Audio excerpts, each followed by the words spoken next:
MP के कॉलेजों में अब छात्रों को आरएसएस से जुड़ी किताबें पढ़ाई जाएंगी। एमपी के कॉलेजों में छात्र पढ़ेंगे संघ से जुड़ी किताबें। सुरेश सोनी विद्या भारती की किताब पढ़ाने के निर्देश जारी किए गए।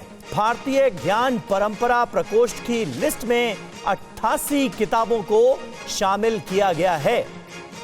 तो ये अहम खबर इस वक्त आपके सामने। मध्य प्रदेश में ये फैसला लिया गया है, जहां के कॉलेजों में अब छात्रों को राष्ट्रीय स्वयंसेवक संघ से जुड़ी किताबें पढ़ाई जाएंगी। यानी एमपी के कॉलेजों में अब छात्र संघ से जुड़ी किताबें पढ़ेंगे। हमारे साथ हमारे सहयोगी शुभम इस वक्त मौजूद हैं। सीधे आपको भोपाल लिए चलते हैं।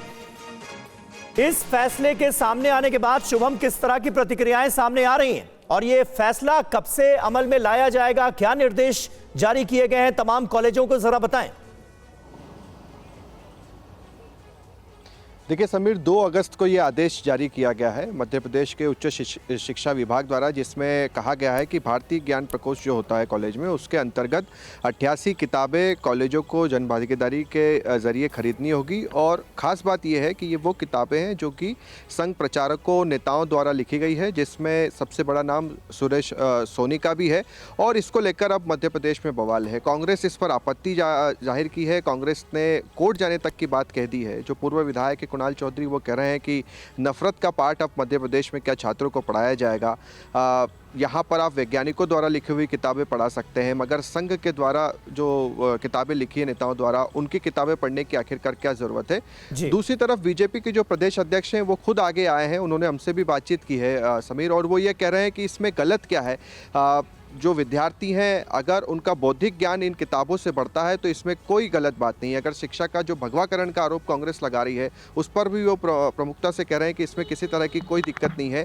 कांग्रेस के ज़माने में अकबर को महान पढ़ाया गया, वामपंथी विचारधारा को महान बताया गया, तो ये सारी चीज़ें तो अब देश में, मध्य प्रदेश में नहीं चलेगी। और यही कारण है कि संघ के द्वारा जो अच्छी किताबें लिखी है उसको हम पढ़ाएंगे। ठीक है, शुक्रिया शुभम आपका इस जानकारी के लिए। शिक्षा के भगवाकरण का आरोप कांग्रेस पार्टी की तरफ से लगाया गया है इस पूरे आदेश के सामने आने के बाद, और कांग्रेस कोर्ट जाने की बात भी कर रही।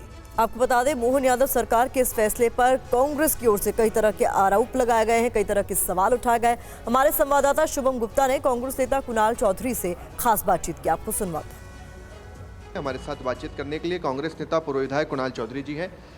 आदेश आपने देखा ही होगा, 88 किताबों की सूची है। संघ के कई नेता हैं, जिसमें सुरेश सोनी का भी नाम है। देखिए, भारतीय जनता पार्टी सत्ता और सरकार में जिस तरीके से नौजवानों के भविष्य के साथ खिलवाड़ करना चाहती है। भारतीय ज्ञान प्रकोष्ठ वो होता था जिसमें कई वैज्ञानिक चीज़ों को रखा जाता था, और जिसके माध्यम से इसरो, नासा, बड़ी बड़ी देश और विश्व की संस्थाओं में हमारे यहाँ के नौजवान जाते थे और भारत का नाम विश्व के अंदर ऊंचा करने का काम करते थे। आज ये ज्ञान प्रकोष्ठ रह गया कि अज्ञान प्रकोष्ठ इन्होंने कर दिया कि क्या भारतीय जनता पार्टी के नेताओं की, आरएसएस की घृणा और नफरत की राजनीति की चीजें नौजवान पढ़ेंगे? किन परंपराओं की बात कर रहे हैं, किन चीजों की बात करने का काम कर रहे हैं? ये देश विज्ञान से चलेगा या आरएसएस की घृणा और नफरत के विचार से चलने का काम होगा? हर जगह आरएसएस के विचार को भरने का काम भारतीय जनता पार्टी कर रही है। और कांग्रेस के आरोपों पर बीजेपी का जवाब। मध्य प्रदेश बीजेपी अध्यक्ष वीडी शर्मा का कांग्रेस को जवाब। कांग्रेस का काम सिर्फ विरोध करना है, ये बीजेपी ने, कांग्रेस ने सिर्फ नफरत का पाठ पढ़ा है। बीजेपी की तरफ से प्रतिक्रिया कांग्रेस का बयान।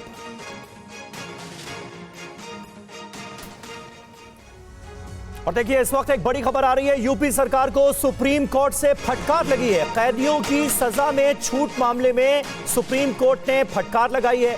तय समय सीमा का पालन करने में फेल रही यूपी की सरकार। सुप्रीम कोर्ट ने कहा, आपकी माफी की मांग नामंजूर की जाती है। जानबूझकर आदेश का पालन नहीं किया गया। यूपी सरकार ने कहा, सक्षम अधिकारी छुट्टी पर थे। तो सुप्रीम कोर्ट का जो रुख है वो इस मामले में बहुत सख्त नजर आ रहा है। सुप्रीम कोर्ट की तरफ से साफ ये कहा गया है कि जानबूझकर यूपी की सरकार की तरफ से आदेश का पालन नहीं किया गया। तो यूपी सरकार को सुप्रीम कोर्ट की फटकार लगी है। पूरा मामला क्या है इसे भी आपके सामने डिटेल में रख देते हैं। आपको बता दें, जो जानकारी है उसके मुताबिक 16 मई 2022 को सुप्रीम कोर्ट ने आदेश दिया था, जिसमें समय से पहले रिहाई पर 3 महीने में फैसला हो, ये सुप्रीम कोर्ट की ओर से साफ किया गया था।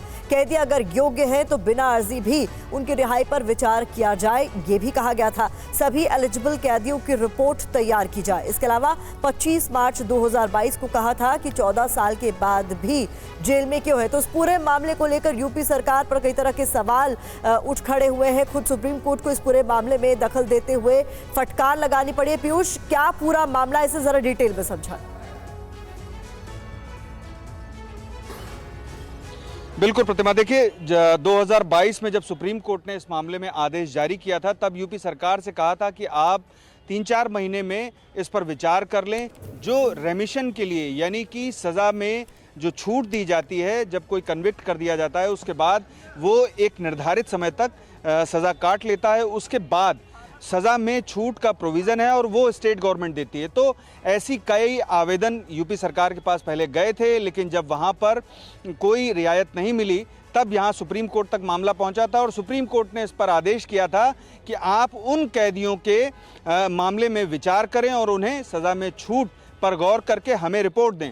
लेकिन यूपी सरकार की तरफ से उस आदेश का अनुपालन नहीं किया गया और अभी 2 माह पहले इस मामले पर फिर से एक अवमानना याचिका दाखिल की गई और अवमानना याचिका पर सुप्रीम कोर्ट ने फिर से यूपी सरकार के जो वकील थे उनको स्पष्ट तौर पर कहा कि आपकी ओर से आदेशों का पालन नहीं किया जा रहा है, ये उचित नहीं होगा। और आज जब इस मामले पर सुनवाई हुई तो सुप्रीम कोर्ट के समक्ष याचिकाकर्ता, यानी कि जो कैदियों की तरफ से पिटीशन फाइल करने वाले याचिकाकर्ता हैं, उनकी तरफ से कहा गया कि यूपी सरकार इस मामले में लिंगर ऑन कर रही है, जानबूझ करके कोई भी कदम नहीं उठाया जा रहा है, सचिवालय के अधिकारी फाइल तक रिसीव नहीं कर रहे हैं। तब सुप्रीम कोर्ट ने इस मामले में सचिवालय के अधिकारियों का नाम बताने का निर्देश जारी किया और हलफनामा उनके नाम के समेत दाखिल करने का निर्देश उत्तर प्रदेश सरकार को दिया और अब इस मामले पर अगली सुनवाई 20 अगस्त को होगी। जी, बहुत शुक्रिया इस तमाम जानकारी के लिए। तो पीयूष बता रहे हैं, कैदियों की समय से पहले रिहाई का ये पूरा मामला है जिस पर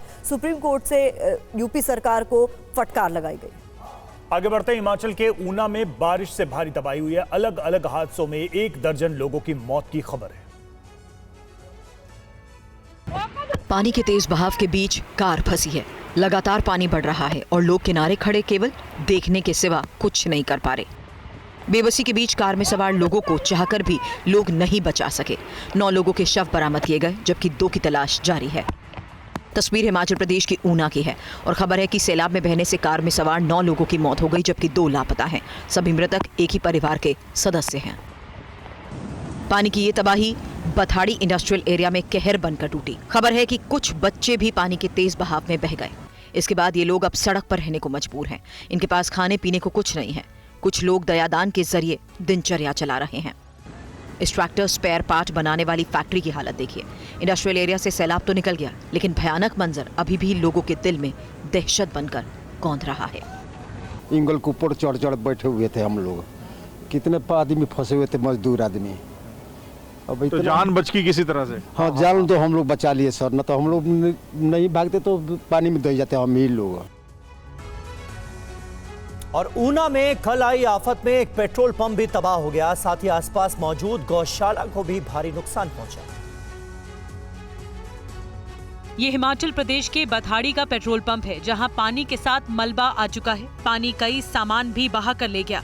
पेट्रोल पंप तबाह हो गया। हालात देखिए, पेट्रोल टैंक बाहर से नजर आने लगा है। आप देखिए यहाँ पर ये जो पेट्रोल पंप आप देख रहे हैं, कल यहाँ की तस्वीरें काफी भयावह तस्वीरें थी। बरसाती नाले का पानी इंसान ही नहीं जानवरों के लिए भी मुसीबत लेकर आया। बथाड़ी गांव की गौशाला की हालत देखिए। हम इस वक्त बाथड़ी गांव की गौशाला में मौजूद हैं और यहाँ पर आप देखिए जो ये गायें आप देख रहे हैं जिनको बाढ़ के वक्त बाहर निकाला गया था, वो इस वक्त भी आपको कीचड़ में दिखाई देंगी। स्थानीय लोगों का कहना है कि बरसाती नाले होमखड्ड में लगातार हो रही अवैध माइनिंग की वजह से तेज बारिश के बाद पानी रास्ता बदलकर रिहायशी इलाके में घुस गया। क्या वजह क्या लगती है आपको, किस वजह से ये स्थिति बनी? ये माइनिंग की वजह से हुआ है। ऊपर जो भी है 70-80 फुट खड्डे डाले हैं, नजायज माइनिंग हो रही है।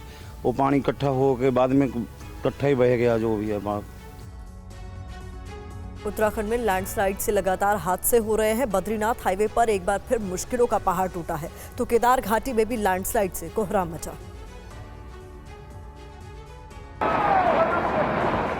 सड़क पर टूटा मुश्किलों का पहाड़, भरभरा कर गिरता मलबा और सड़क पर दर के पहाड़। पूरा पहाड़ टूट रहा है इधर से। तस्वीरें बद्रीनाथ हाईवे पर फिर हुई लैंडस्लाइड की है। छिनका में पहाड़ी का एक बड़ा हिस्सा टूटकर नीचे आ गया। सड़क पूरी तरह से मलबे और बोल्डरों से ढक गई है। सड़क को मलबे के ढेर पूरी तरह ब्लॉक कर चुके हैं।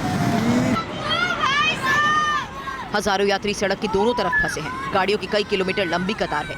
रास्ते को खोलने के लिए अभी भी हाईवे को दुरुस्त किया जा रहा है। हाईवे को किया जा रहा है साफ ताकि फिर से राष्ट्रीय राजमार्ग को खोला जा सके। तस्वीरें आपके सामने। लैंडस्लाइड के बाद से मलबा हटाने का काम किस तरीके से जारी है और राहत कर्मी जेसीबी से हाईवे पर गिरे मलबे को हटाने में जुटे हैं। भूस्खलन की दूसरी भयावह तस्वीर केदार घाटी की, जहां पहाड़ के दरकने का सिलसिला जारी है। रविवार को भी भीमबली के सामने वाली पहाड़ी से जबरदस्त भूस्खलन हुआ। मलबे से मंदाकिनी नदी में एक झील बन गई। हालात को देखते हुए प्रशासन ने गौरीकुंड से रुद्रप्रयाग तक यात्रा न करने की सलाह दी है। सेना अब हेलीकॉप्टर के जरिए यात्रियों को रेस्क्यू करने में जुटी है और बड़े पैमाने पर यात्रियों को सुरक्षित निकाला गया। भारी बारिश की वजह से राजस्थान के करौली और सवाई माधोपुर में हालात बेहद खराब हैं। प्रशासन को यहां आज स्कूलों में छुट्टी करनी पड़ी। राजस्थान के सवाई माधोपुर में सड़कों पर सैलाब आया हुआ है। पानी के बहाव देखिए, ऐसा लग रहा है कि जैसे ये पानी किसी नदी का हो। जिला मुख्यालय का लटिया नाला भी उफान पर है, जिसकी वजह से त्रिनेत्र गणेश मंदिर मार्ग और अमरेश्वर महादेव मार्ग से आवागमन बंद कर दिया गया है। आपको बता दें कि यह हालात पिछले 3 दिनों से रुक रुक कर हो रही बारिश की वजह से पैदा हुए हैं। मौसम विभाग की चेतावनी के बाद प्रशासन अलर्ट मोड पर है। एहतियातन बारिश के चलते 1ली से 8वीं तक के छात्रों को स्कूल से छुट्टी दे दी गई है। इधर राजस्थान के करौली में भी भारी बारिश हो रही है, जिसके चलते आज जिले के सभी स्कूलों में छुट्टी कर दी गई है। शहर के गौशाला और राधेश्याम मार्ग से अब तक यातायात पूरी तरह बहाल नहीं हो सका है। कई जगहों पर जलभराव की स्थिति है। बताया जाता है कि पांचना डैम के 2 गेट खोले गए हैं, जिससे 2666 क्यूसेक पानी छोड़ा गया है।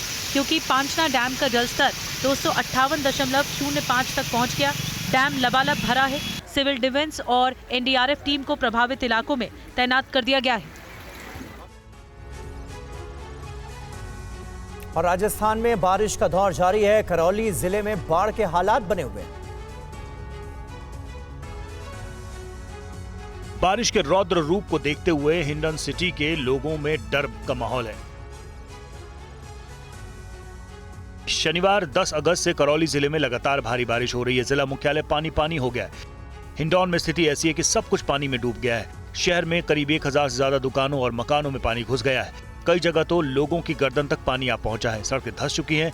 कई इलाकों का आपसी संपर्क टूट गया है। हिंडौन सिटी में लगभग 3000 से अधिक व्यापारी बाढ़ से पीड़ित हैं। कुछ परिवारों की हालत तो ऐसी है कि वे सड़क पर आने को मजबूर हो गए। प्रशासन की तरफ से पीड़ित परिवारों तक भोजन, पानी और दूध जैसी जरूरतों की व्यवस्था नहीं की गई। आम लोगों को परेशान होता देख कुछ सामाजिक संगठन आगे आकर लोगों की मदद कर रहे हैं। ये वो बहादुर टीम है और राजस्थान में इस वक्त के हालात इतने खराब हैं कि पूर्वी राजस्थान के जो 7 जिले हैं, मौसम विभाग ने अलर्ट जारी किया है भारी बारिश का। उसके साथ साथ में हिंडौन जिले और करौली में बाढ़ के हालात हैं। कई जो कॉलोनी हैं वो डूब चुकी हैं, उनका संपर्क कट चुका है। राजस्थान में भारी बारिश ने कई जिलों की परेशानी बढ़ा दी है। यहाँ जयपुर और जोधपुर के हालात काफी गंभीर नजर आ रहे हैं। तस्वीरों से अंदाजा लगाया जा सकता है कि जोधपुर में किस कदर बारिश हुई है। सड़कों पर सैलाब नजर आ रहा है। कई इलाकों में 2 से 3 फीट तक पानी भर गया है। पानी के बीच लोग आने जाने के लिए जूझते नजर आए। दरअसल राजस्थान के कई इलाकों में शनिवार से ही भारी बारिश हो रही है। बीते 24 घंटे में जैसलमेर, जोधपुर और पाली जिले में कई जगह पर बेहद भारी बारिश हुई है और 2 मिलीमीटर से अधिक बारिश दर्ज की गई है, जिससे जनजीवन पूरी तरह से प्रभावित हुआ है। मौसम विभाग के मुताबिक अजमेर, जोधपुर और बीकानेर के कुछ हिस्सों में भारी बारिश का दौर जारी रहने की संभावना है। इस दौरान जोधपुर और आसपास के इलाकों में कहीं कहीं बेहद भारी बारिश हो सकती है। अब ये तस्वीरें राजधानी जयपुर की हैं। जयपुर में भी लगातार तेज बारिश हो रही है। तेज बारिश की वजह से सड़कों का हाल कुछ इस तरह से नजर आया। तेज बरसात के कारण कई इलाकों में सड़कें लबालब हो गई। 1 फीट तक पानी भर गया। परकोटा में सुभाष चौक से टकसाल जाने वाली रोड पर सड़क के दोनों तरफ लेन डूबी नजर आई। जयपुर में आज भी मौसम विभाग की तरफ से भारी बारिश का अलर्ट जारी किया गया है। उत्तर भारत में कई राज्यों में जमकर बारिश हो रही है। चंडीगढ़ में तेज बारिश के बाद लोगों को भारी परेशानी का सामना करना पड़ा। तस्वीरें उस शहर की हैं जिसकी गिनती देश के सबसे स्मार्ट सिटी में होती है। चंडीगढ़ देश के सबसे व्यवस्थित शहरों में गिना जाता है, लेकिन बारिश ने यहाँ भी आम लोगों की परेशानी बढ़ा दी। जलभराव के बीच लोगों को सड़कों पर परेशानी का सामना करना पड़ रहा है। चंडीगढ़ और ट्राई सिटी यानी कि पंचकुला और मोहाली में रविवार को कई घंटे मूसलाधार बारिश हुई। इस दौरान चंडीगढ़ में कुल 129.7 mm बारिश दर्ज की गई। अब देखिए ये तस्वीरें मोहाली की हैं। सड़कों पर कुछ लोग इस अंदाज में नजर आए। लोग बाथटब में सड़क पर आते जाते दिखाई दिए। दरअसल बारिश ने लोगों को गर्मी और उमस से तो राहत दिलाई है, लेकिन जल भराव ने लोगों के लिए आफत ला दी है। मौसम विभाग ने चंडीगढ़ के साथ साथ मोहाली और पंचकुला में आज भी तेज बारिश का अलर्ट जारी किया है, जिसको देखते हुए प्रशासन पूरी तरह से अलर्ट पर है। साथ ही जल भराव की परेशानी को देखते हुए सड़कों और गलियों की सफाई की जा रही है, ताकि आम लोगों को बारिश के बीच परेशानी का सामना न करना पड़े। और बिहार की राजधानी पटना में भारी बारिश होने के बाद सरकार की तैयारियों की भी पोल खुल गई। पूरा शहर पानी पानी हो गया। बिहार में अगस्त के महीने में झमाझम बारिश हो रही है, जिसके कारण राज्य के कई जिलों में बाढ़ जैसे हालात पैदा हो गए। पटना में भारी बारिश के बाद राजबंशी नगर, बोरिंग रोड, बेली रोड और पाटलिपुत्र कॉलोनी सहित अधिकांश पॉश इलाकों और निचले इलाकों में पानी भर गया है।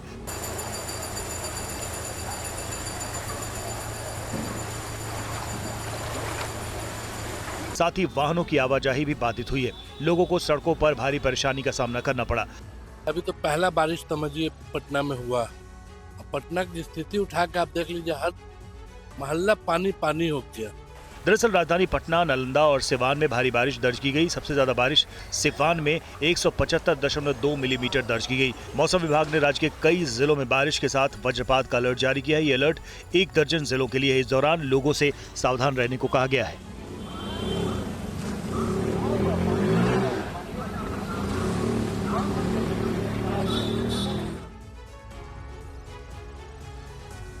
हालात बॉर्डर पार भी खराब हैं। जुन्ना के मुल्क पाकिस्तान पर सबसे बड़े जल प्रलय का खतरा है। अब तक हजारों पाकिस्तानी बेघर हो चुके हैं। देखिए पूरा अपडेट। बाढ़ में तड़पते बिलखते परेशान लोग। जिन्नालैंड में सैलाब काल, कैसे बचेगा, कैसे जिएगा पाकिस्तान। बॉर्डर पार वाटर इमरजेंसी। सैलाब ने पाकिस्तान को पूरी तरह मिटाने की कसम खाई। पाकिस्तान में बाढ़ विकराल है। पाकिस्तान के कई इलाकों में मकान, मस्जिदें, सड़कें, स्कूल और हॉस्पिटल्स सैलाब में समा रहे हैं। गांव से लेकर शहरों में कोहराम मचा है। पाकिस्तान में बाढ़ से मुश्किलों का सैलाब आया हुआ है। अब बाढ़ में फंसे लोगों तक पाकिस्तानी सेना मदद पहुंचा रही है। देखिए इन तस्वीरों को। आर्मी के हेलीकॉप्टर से राहत सामग्री पहुंचाई गई है। अब बलूचिस्तान में आई बाढ़ का मंजर देख लीजिए। पाकिस्तान में गाँव के गाँव जलमग्न हो चुके हैं। बलूचिस्तान में बड़े बड़े होटल्स तक कुदरत के कहर से नहीं बच पाए। कुदरत का क्रोध देखकर पाकिस्तान कांप उठा है। गाड़ियां सैलाब के प्रहार में फंसकर कबाड़ बन चुकी हैं। ये जल प्रलय नहीं तो क्या है। अब कराची में आई बाढ़ की इन तस्वीरों को देखिए। सड़क और दरिया एक हो चुके हैं। नहर और नालों का सड़कों से फासला मिट गया। इस भ्रम में फंसकर ये ट्रक इस नाले में जा गिरा। पूरा का पूरा ट्रक सैलाब में समा गया।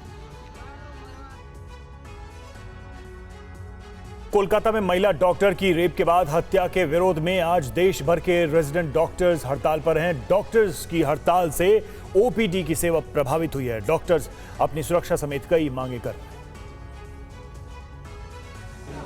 तस्वीरें दिल्ली के एम्स अस्पताल की हैं। रेजिडेंट डॉक्टर कोलकाता में महिला डॉक्टर की हत्या के विरोध में प्रदर्शन कर रहे हैं। एम्स में डॉक्टर्स की हड़ताल की वजह से मरीजों के इलाज पर असर पड़ा है। ओपीडी, ओटी और वार्ड में ड्यूटी करने वाले डॉक्टर हड़ताल पर हैं। Federation of resident doctors association के मुताबिक देश भर में करीब 3 लाख डॉक्टर अनिश्चितकालीन धरने पर हैं। डॉक्टर्स के धरने प्रदर्शन की तस्वीरें आरएमएल अस्पताल की हैं। यहाँ भी बड़ी संख्या में रेजिडेंट डॉक्टर धरने पर बैठे हैं। आरएमएल के सभी विभाग के प्रमुखों ने निर्देश जारी करके कहा है कि कोशिश करें कि कम से कम संख्या में मरीजों को परेशानी हो। नारेबाजी की तस्वीरें दिल्ली के सफदरजंग अस्पताल की हैं। यहाँ के डॉक्टर सुरक्षा समेत कई मांगों को लेकर हड़ताल पर हैं। डॉक्टरों के धरने प्रदर्शन की तस्वीरें कोलकाता के उसी आरजी कर अस्पताल की हैं, जहां महिला ट्रेनी की हत्या कर दी गई थी। आरोपी है कि हत्या से पहले आरोपी ने डॉक्टर के साथ रेप भी किया था। कोलकाता के डॉक्टरों की मांग है कि बिना सुरक्षा की गारंटी वो काम पर नहीं लौटेंगे।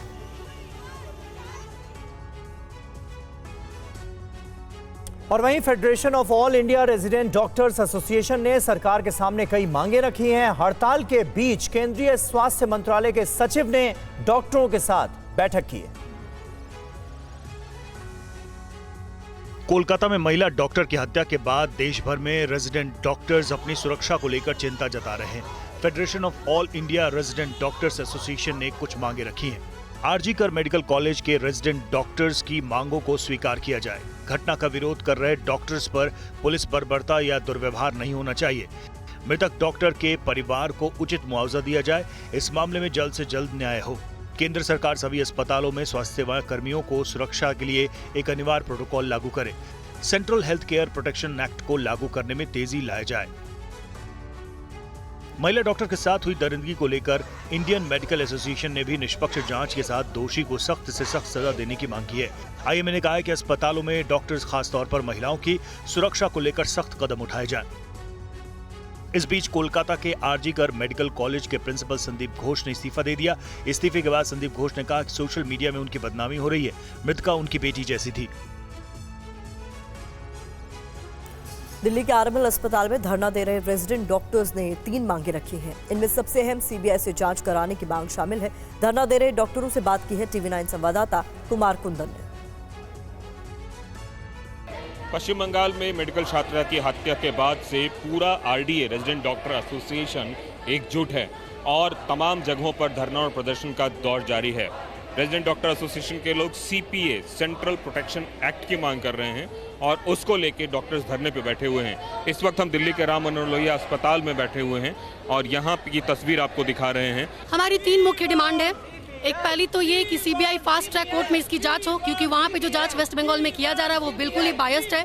जिसको पकड़ा गया है वो बस एक बलि का बकरा है, असली दोषियों को पकड़ा नहीं गया। और ये सिर्फ एक आदमी का काम नहीं है, 2 से 3 स्पेसिमेन मिले हैं सीमेंट के, तो उनको पकड़ा जाए और उनके साथ कड़ी से कड़ी सजा उनको हैंग टिल डेथ किया जाए। दूसरी मांग ये है कि आरजीकर की अथॉरिटीज़ जो बहुत ही गैर जिम्मेदाराना है उनको परमानेंटली हटाया जाए। तीसरी मांग ये है कि सेंट्रल प्रोटेक्शन एक्ट जो कि डॉक्टर्स की सुरक्षा का एक्ट है वो तुरंत लागू किया जाए, क्योंकि अगर एक डॉक्टर अपने ड्यूटी रूम में ही सेफ नहीं है तो वो किस तरह से भयमुक्त माहौल में कैसे काम करेगा और कैसे मरीजों का इलाज करेगा। खबर पुणे से। पुणे एयरपोर्ट से 2 संदिग्ध गिरफ्तार फर्जी टिकट से उड़ान भरने की फिराक में थे। पुलिस ने 2 युवकों को गिरफ्तार किया है। फर्जी टिकट के साथ ये दोनों गिरफ्तार हुए हैं। पुणे एयरपोर्ट से इनकी गिरफ्तारी हुई है। फर्जी टिकट से उड़ान भरने की फिराक में थे। राजीव हमारे साथ, हमारे संवाददाता इस वक्त जुड़े हुए। राजीव, क्या है पूरा मामला, कौन है ये 2 लोग, क्या जानकारी मिल रही है? देखिए, कल शाम को इनको हिरासत में लिया गया था और जब इनके टिकट चेक किए गए तो इनके टिकट जो थे फर्जी थे और उस टिकट के आधार पर ये ट्रेवल करना चाहते थे। इन्हें पुणे से लखनऊ जाना था। इन दोनों के नामों को लेकर जो है फिलहाल जो पुलिस ने इनके बैकग्राउंड को तलाश कर रही है। शुक्रिया राजीव आपका इस अपडेट के लिए। और प्रधानमंत्री नरेंद्र मोदी के किसानों के साथ संवाद का एक नया वीडियो जारी किया गया है। कल दिल्ली में पीएम मोदी ने भारतीय कृषि अनुसंधान संस्थान में 61 फसलों की 100 से ज्यादा उन्नत बीजों की किस्मों को जारी किया था। प्रधानमंत्री मोदी ने भारतीय कृषि अनुसंधान संस्थान यानी IARI में ज्यादा उपज देने वाली 61 फसल की 109 किस्में जारी की हैं। प्रधानमंत्री मोदी ने अनाज की इन किस्म को हाथ लगा कर देखा, साथ ही किसानों से भी बात की।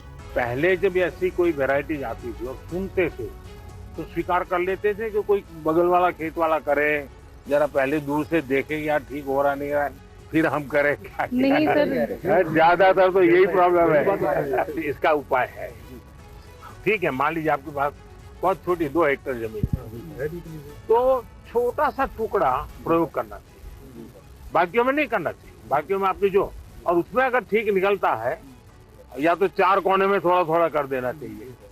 तो मैं समझता हूँ कि शायद आप खुद अपना प्रयोगशाला अपने खेत में ही खड़ी कर सकते हैं। किसान को किसान देख के जल्दी काम पकड़ता भी, इसकी आमदन मेरे से ज्यादा ना बढ़ जाए। ये बात नहीं है। हर देशवासी को स्वतंत्रता दिवस समारोह का इंतजार है। इस बार पीएम मोदी लगातार 11वीं बार लाल किले के प्राचीर से देश को संबोधित करेंगे। इस बार क्या होगा खास, क्या है तैयारियां, इस पर एक खबर। लाल किले की प्राचीर से इस बार पीएम मोदी बड़ा संदेश दे सकते हैं। वो जवाहरलाल नेहरू के बाद लगातार 11 बार देश को संबोधित करने वाले दूसरे प्रधानमंत्री होंगे। पीएम मोदी अपनी तीसरी पारी की शुरुआत में सरकार की प्राथमिकताएं देश के सामने रख सकते हैं और भारत को विकसित देश बनाने का रोड मैप बता सकते हैं। इस बार पीएम मोदी के खास मेहमान लाल किले पर स्वतंत्रता दिवस समारोह में शिरकत करेंगे। पीएम मोदी की बताई 4 जातियों के नुमाइंदे लाल किले पर मौजूद रहेंगे। इस बार 4 वर्गों के मेहमानों यानी गरीब, युवा, किसान और महिलाओं को खास तौर से बुलाया गया है। इन 4 वर्गों के करीब 4000 मेहमानों को निमंत्रण दिया गया है। इस बार स्वतंत्रता दिवस समारोह में मेहमानों को 11 श्रेणियों में बांटा गया है। सरकार से संबंधित मंत्रालयों ने मेहमानों की सूची तैयार की है, तो नीति आयोग भी कुछ मेहमानों को बुला रहा है। ओलंपिक में हिस्सा लेने वाले सभी भारतीय खिलाड़ियों को भी न्योता दिया जा सकता है। कुल मिलाकर इस बार 18,000 से ज्यादा लोग स्वतंत्रता दिवस के कार्यक्रम में मौजूद रहेंगे। दिल्ली के मुख्यमंत्री केजरीवाल ने जमानत के लिए अब सुप्रीम कोर्ट में एक नई याचिका दाखिल की है। केजरीवाल ने सुप्रीम कोर्ट में जमानत की गुहार लगाते हुए कहा कि उनकी गिरफ्तारी गलत है। देखिए पूरी खबर। सिसोदिया के बाद क्या केजरीवाल आएंगे जेल से बाहर? केजरीवाल ने अब जमानत के लिए सुप्रीम कोर्ट में गुहार लगाई है। केजरीवाल ने अपनी सीबीआई गिरफ्तारी को सुप्रीम कोर्ट में चुनौती दी है। केजरीवाल की तरफ से वरिष्ठ वकील अभिषेक मनु सिंघवी ने जल्द सुनवाई की मांग की है। चीफ जस्टिस ने उनसे औपचारिक ईमेल भेजने को कहा है। ईडी वाले केस में सुप्रीम कोर्ट ने पहले ही केजरीवाल को अंतरिम जमानत दे दी है, लेकिन सीबीआई वाले केस में अभी तक उन्हें जमानत नहीं मिली है। दिल्ली हाई कोर्ट ने गिरफ्तारी के खिलाफ केजरीवाल की याचिका खारिज कर दी है। दिल्ली हाई कोर्ट ने उन्हें जमानत के लिए ट्रायल कोर्ट में जाने को कहा था। इससे पहले मनी लॉन्ड्रिंग केस में केजरीवाल को दिल्ली की राउज एवेन्यू कोर्ट ने जमानत दे दी। हालांकि दिल्ली हाई कोर्ट ने 25 जून को इस आदेश पर रोक लगा दी थी। केजरीवाल ने इसके बाद अब सुप्रीम कोर्ट में गुहार लगाई थी, जहां से उन्हें 12 जुलाई को अंतरिम जमानत मिल गई थी। इस दौरान सीबीआई ने उन्हें गिरफ्तार कर लिया था। इसके बाद से वो तिहाड़ जेल में ही बंद हैं। अब केजरीवाल ने सीबीआई केस में अपनी गिरफ्तारी को सुप्रीम कोर्ट में चुनौती दी है।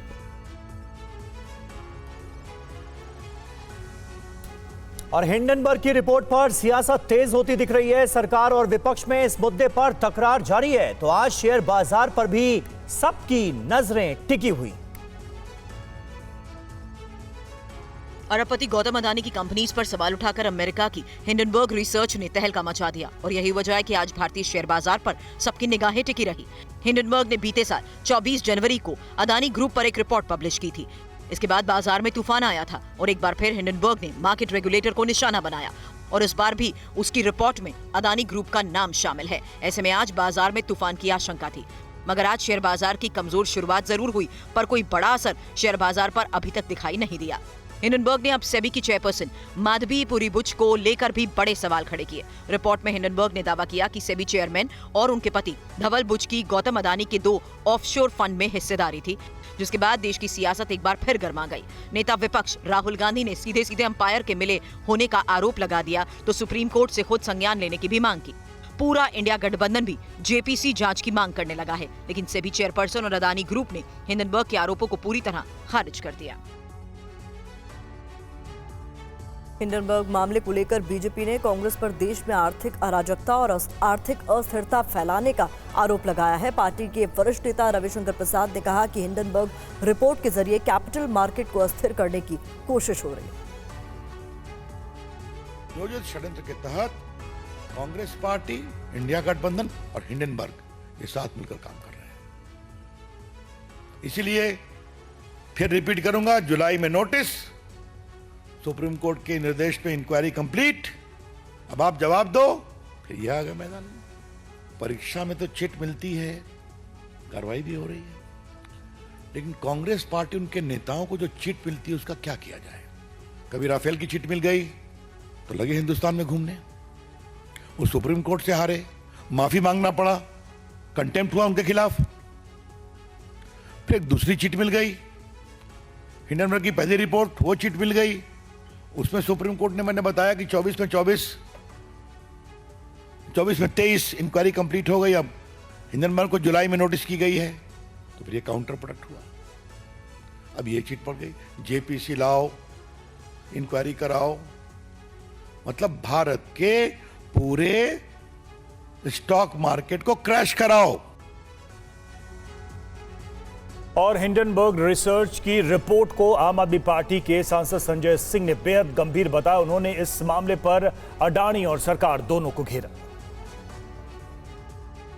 संजय सिंह, आप लगातार आरोप लगाते रहे हैं अडानी के ऊपर, जेपीसी की मांग भी करते रहे हैं, एक बार फिर से रिपोर्ट आई है, तो उसको विपक्ष कैसे लेके जाएगा? देखिए, जब मैंने संसद में नारा लगाया था मोदी अडानी भाई भाई, देश बेच के खाई मलाई, उसी दिन मेरे जेल जाने का रास्ता इस सरकार ने तय किया और मुझे 6 महीने जेल में रखा गया उसी नारे की वजह से। आज वो नारा सच साबित हो रहा है। आप बताइए, सेबी के अध्यक्ष खुद अडानी के फंड में पैसा लगाए हुए और उसी से जो ऑफशोर कंपनीज बना के घोटाला हुआ है, जांच कराई जा रही है। सुप्रीम कोर्ट को भी गुमराह किया जा रहा है, सुप्रीम कोर्ट में भी झूठ बोला जा रहा है। तो मैं समझता हूं कि प्रधानमंत्री जी पूरा देश अपने दोस्त के नाम नीलाम करना चाहते हैं। पोर्ट अडानी का, एयरपोर्ट अडानी का, रेल अडानी का, सेल अडानी का, कोयला अडानी का, गैस अडानी का, बिजली अडानी का, पानी अडानी का, और उसकी कोई जांच नहीं हो सकती। और बांग्लादेश के मौजूदा हालात को देखते हुए दिल्ली पुलिस ने एक हाई लेवल मीटिंग की है, जिसमें कई चीजों को लेकर निर्देश जारी किए गए। इस मीटिंग में बांग्लादेश में बिगड़ते हालात का असर दिल्ली एनसीआर में ना हो, इसको लेकर खास रणनीति तैयार की गई है। दरअसल कुछ दिन पहले दिल्ली में एक वीडियो वायरल हुआ था, जिसको लेकर दावा किया गया कि कुछ लोगों ने दिल्ली में रोहिंग्या मुसलमानों से मारपीट की है। हालांकि दिल्ली पुलिस इस वीडियो की जांच कर रही है। आगे ऐसी कोई घटना ना हो, इसी बात को ध्यान में रखते हुए दिल्ली पुलिस कमिश्नर ने ये मीटिंग बुलाई। मीटिंग में जिन बातों को लेकर चर्चा हुई, उसमें कहा गया कि दिल्ली एनसीआर में मौजूद रेडिकलाइज और कम्युनल बांग्लादेशियों की तलाश तेज की जाए। 15 अगस्त से पहले दिल्ली एनसीआर में मौजूद संदिग्ध रेडिकलाइज बांग्लादेशी माहौल खराब न करे, इसको लेकर दिल्ली पुलिस की स्पेशल सेल, क्राइम ब्रांच, जिला पुलिस को अलर्ट किया गया है। दिल्ली के सभी डिस्ट्रिक्ट डीसीपी को बोला गया कि वो अपने अपने इलाकों में रहने वाले बांग्लादेशियों की लिस्ट बनाएं। दिल्ली एनसीआर में रहने वाले बांग्लादेशी किस तरह के अपराधों में शामिल है, उसकी जानकारी भी जुटाई जाए। मीटिंग में पंजाब, राजस्थान, मध्य प्रदेश, यूपी पुलिस समेत हरियाणा पुलिस के बड़े अधिकारी मौजूद रहे। बांग्लादेश से लगातार ग्राउंड रिपोर्ट दे रहे हमारे संवाददाता मनीष झा ने एक ऐसी रिपोर्ट भेजी है जिसे देखकर आपको ये एहसास हो जाएगा कि किस तरह अल्पसंख्यक हिंदुओं को चुन चुनकर टारगेट किया गया। टीवी 9 के कैमरे पर आप इस घर की हालत को समझिए। ये एक हिंदू समुदाय के एक व्यक्ति पल्लव भट्टाचार्य का घर है, और जो कि सरकारी वकील थे, और सरकारी वकील होने की वजह से जो लोगों का गुस्सा है, जो भीड़ थी, उन्होंने अपना गुस्सा यहाँ पर उतारा। तो अब इस घर की आप हालत देखिए, एक के बाद एक दूसरा बेडरूम, उन सब की हालत देखिए। यहाँ पर जो ये किताबें हैं, ये साफ तौर पर दिख रही है कि जो कानून की किताबें हैं उसे किस तरह से जलाई गई है।